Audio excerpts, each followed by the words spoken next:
এমন একটি রুগী আমার কাছে এসেছিল যে ট্রিটমেন্ট আমি কখনো করিনি, এর আগেও কোনো দিন আমার কাছে এরকম ধরনের রুগী আসেনি।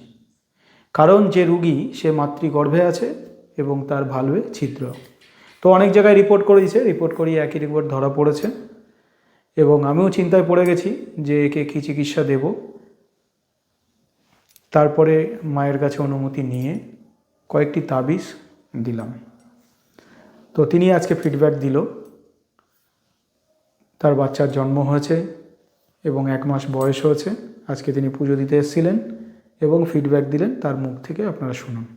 আমার স্ত্রী যখন প্রেগনেন্ট ছিল তো 1-1.5 মাস পরে আমরা ইউএসজি করাই। ইউএসজি করানোর পরে ওখানে রিপোর্টে বাচ্চার প্রবলেম আসে।